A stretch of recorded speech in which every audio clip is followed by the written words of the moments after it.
आज ना माझं 2,000 रुपयाचं नुकसान झालं। आता ते कसं तुम्हाला सांगतो। आपल्या डेली प्रमाणे आजही आपल्याला वडापाव डोनेट करायचे होते, त्या पद्धतीने मी माझे पैसे बाजूला काढून ठेवले होते। म्हणजे 2,000 रुपये मागच्या खिशात काढून ठेवले होते, ते होते कॅश।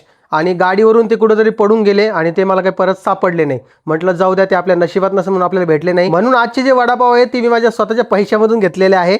पण काही हरकत नाही, आपलं जे काम चालू आहे खरं तर ते एक नंबर काम आहे, त्यामुळे मला ह्या गोष्टीचं काहीच वाटत नाहीये। परंतु एक सहज वाटलं तुमच्यासोबत ही गोष्ट शेअर करावं, म्हणून तुम्हाला ही गोष्ट मी सांगितली। होईपर्यंत या सगळ्यांना मी माझ्या घरचं देत असतो, पण कधी नव्हत एखाद्या वेळेस अर्जंटमध्ये असेल किंवा मला उशीर झाला असेल बाहेर कामाला, तर मी वडापाव वगैरे यालाच प्राधान्य देत असतो। आता 26 जानेवारी देखील आलेली आहे आणि 26 जानेवारीला या सगळ्यांना आपण काहीतरी गोड देणार आहोत। म्हणजे आपण यांना देणार आहोत गाजर हलवा, आणि तो स्वतः माझी आई घरी बनवेल। कारण की घरी जर कधी बनवलं तर जास्त क्वांटिटीमध्ये बनेल आणि सगळ्यांना पुरेल। ह्या हिशोबाने आपण तयारी करूया। तशी तर माझी तयारी तुम्हाला व्हिडिओच्या मार्फत दिसतच असते, परंतु जर कधी तुम्हाला मला सपोर्ट करायचा असेल तर आपल्या आयडीला तुम्ही फॉलो करून घेऊ शकता। कारण की तुमचं एक फॉलो कोणत्या तरी उपाशी माणसाचं पोट भरू शकतो। खरं सांगायला गेलं तर सपोर्ट हा मागून मिळत नसतो, तुमच्या कृतीमधून तुमच्या कार्यातून तुम्हाला मिळत असतो।